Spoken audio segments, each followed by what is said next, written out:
अक्टूबर सर्वपित्र अमावस्या दीपक का दान कैसे करें, कैसे इस दिन आपकी पूजा विधि होनी चाहिए, इस वीडियो में जानेंगे। साथ ही आप सभी नवरात्रि के लिए बाल इत्यादि कब धोएं, इस वीडियो में पूरी जानकारी है, ध्यान से सुनिएगा, अंत तक बने रहिएगा। 2 अक्टूबर 2024 सर्वपित्र अमावस्या, इस दिन हमारे पितृ देवता विदा होंगे किसी कारण से। अगर आप सभी 16 दिनों में कुछ भी विशेष नहीं कर पाए हैं, जैसे कि दीपक का दान या 16 दिनों तक आप अन्न का दान, जल का दान इत्यादि, तो इस दिन कोई ना कोई विशेष कार्य करें। सबसे पहले आपको कैसे अपने दिन की शुरुआत रखनी है, ध्यान से सुनिए। उससे पहले आपको बताते हुए चलूँ, कोई भी सूर्य ग्रहण भारत में लागू नहीं है और न ही कोई सूतक काल की स्थिति में है। रात को यह सूर्य ग्रहण लग रहा है तो विदेशों में ही लग रहा है, तो कोई चिंता टेंशन की बात नहीं है। पूजा विधि, पूजा के नियम, दान पुण्य आप जैसे पहले करते थे उसी विधि से करें, कोई चिंता नहीं करनी है। अब आप सभी को नवरात्रि के लिए बाल इत्यादि कब धोने हैं यह जरूर से जान लीजिए। देखिए, नवरात्रि में बाल धोने के लिए कोई मनाही नहीं होती है, आप नियमित रूप से बाल धो सकते हैं, परंतु जो व्रत उपवास करने वाले व्यक्ति हैं ना, उन्हें अपने नाखून, अपने बाल वगैरह नवरात्रि के 9 दिनों में नहीं काटने चाहिए। यह दोषपूर्ण माना जाता है और पूजा पाठ के फल को भंग करता है।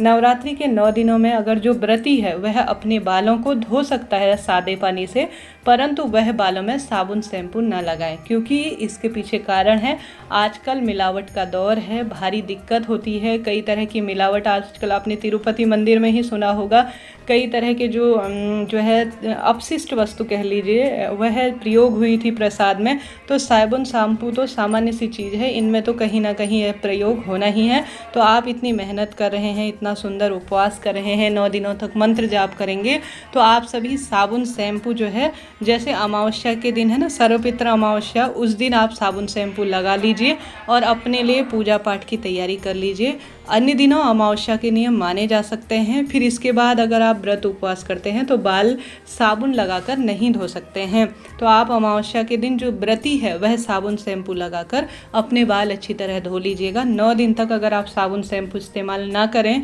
तो ज़्यादा शुभ रहेगा। जैसा मैंने शुरू में बताया, आप बाल इत्यादि धो सकते हैं, परंतु साबुन शैम्पू इत्यादि न लगाएं तो ज़्यादा आपकी पूजा सफल होगी।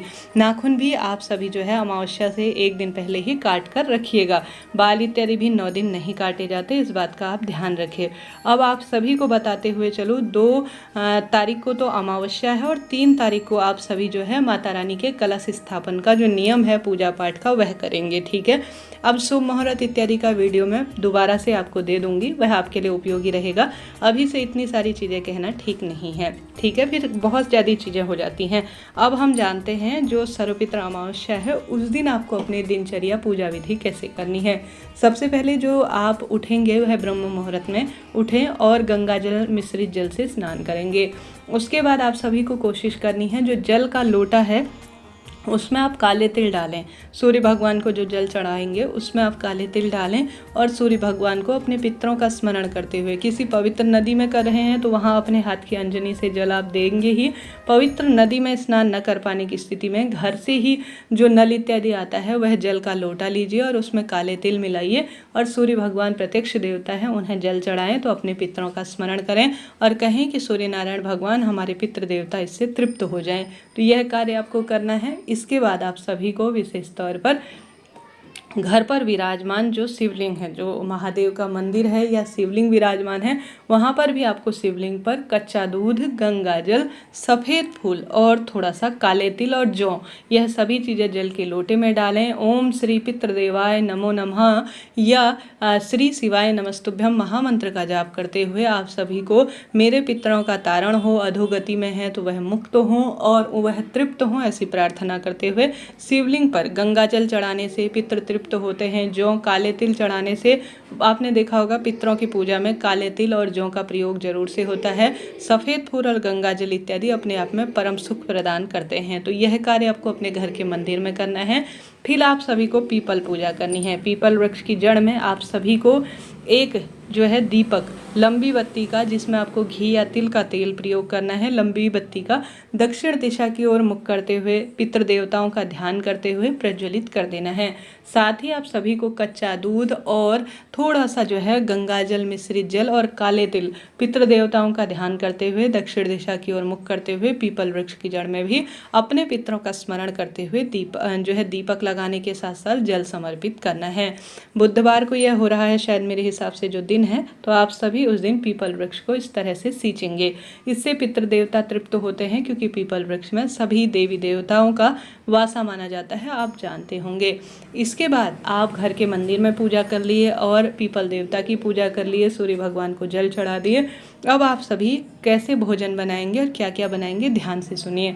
अब आप सभी को अपने घर की रसोई को साफ सुथरा कर लेना है और पितृ देवताओं की जो प्रिय वस्तु है, जैसे खीर, पूड़ी, गिलकी की सब्जी, जो बड़े होते हैं उड़द की दाल के बड़े, यह बनाएं। और अगर यह न बना सके तो सिर्फ खीर, पूड़ी या जो भी आप जो सात्विक भोजन है वह बनाते हैं, तो पितरों की कोई फोटो प्रतिमा है तो उनके समक्ष यह भोग समर्पित करें। उनके आगे दीपक लगाएं, जल का लोटा रखें। अगर आपने इतने दिनों में तर्पण नहीं किया है तो अपने घर के बेटे या अपने जो पति हैं, पितरों का स्मरण करते हुए आप किसी कारण से नहीं कर पाए हैं तो उनके हाथ से तर्पण करवाएं। अमावस्या के दिन जो भोग प्रसाद लगा रहे हैं वह अगर ब्राह्मण देवता घर पर आकर भोजन कर लेते हैं तो यह बहुत सुखद अवसर है। इससे पहले मैंने वीडियो प्रसारित किया है कैसे सूखा अनाज आपको दान में देना है। साथ के दिन सर्वपितृ अमावस्या के दिन भोजन का दान तो करेंगे ही, जल का दान, जैसे आप भोजन जो भी बना रहे हैं उसमें से एक हिस्सा चींटी के लिए निकालें और जो भोजन का हिस्सा है, और एक पंचबली जिसे कहा जाता है स्वान के लिए निकालें। ब्राह्मण देवता के लिए जरूर से निकालिएगा। और कोई कन्या या भांजा घर पर भोजन करने आते हैं या कोई भी व्यक्ति जिसे आप अपनी बहन बेटी के स्वरूप में मानते हैं, वह भी अगर भोजन करने के लिए आते हैं और उन्हें भी आप खिला देते हैं तो अति शुभ इसे कहा जाता है।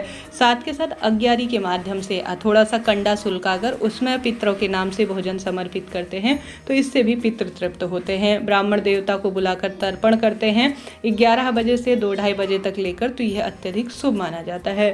तो इस तरह से आपको यह पूजा विधि करनी है पितरों के नाम की। अब शाम के समय और सुबह के समय आप सभी को अपने पितरों के नाम का दीपक का दान करना है। आपको सुंदर आटे के दीपक बना लेने हैं। आटे के दीपक में आपको घी या तिल का तेल भरना है। अब आपकी इच्छा है आप कितने दीपक का दान करना चाहते हैं। सर्वपितृ अमावस्या के दिन आप सभी को विशेष तौर पर बहती हुई नदी में अपने पितरों के नाम का दान करना चाहिए दीपक का। अगर ऐसा न कर पाएँ तो पीपल वृक्ष की जड़ में दीपक का दान करें। घर की रसोई में एक दीपक लगाएं, आटे का या मिट्टी का जैसा भी है, और घर के दरवाजे पर लगाएं। साथ के साथ आप सभी पीपल वृक्ष के साथ साथ बड़ और जो है विशेष तौर पर बेलपत्र, शमी, आंवला, यह वृक्ष ऐसे बताए गए हैं जो कि अपने आप में पितरों और देवों के तुल्य माने गए हैं। तो इन वृक्षों के नीचे ज़्यादा से ज़्यादा आप दीपक का दान करें, जितना आपसे संभव हो। इस दिन आप जितना संभव हो अन्न का दान करें, जल का दान करें, गोदान करें, गौ माता की विशेष सेवा करें। पितरों के नाम से जो आपसे बन पड़े वह करने का प्रयत्न करना चाहिए। तो इस तरह से आपको सर्वपितृ अमावस्या के दिन अपनी दिनचर्या रखनी है। इस तरह से भोग प्रसाद बनाना है, दान करना है, और साथ के साथ सूर्य नारायण भगवान को जल देना है, दीपक का उपाय करना है, और भगवान शिवलिंग पर जो यह चीज़ें हैं वह समर्पित करने हैं। बस इतना सा कार्य भी आप कर लेंगे ना तो यकीन मानिए पितृदोष तो मिटेगा ही, और पितृ जो है तृप्त होकर अपने लोक की ओर गमन करेंगे।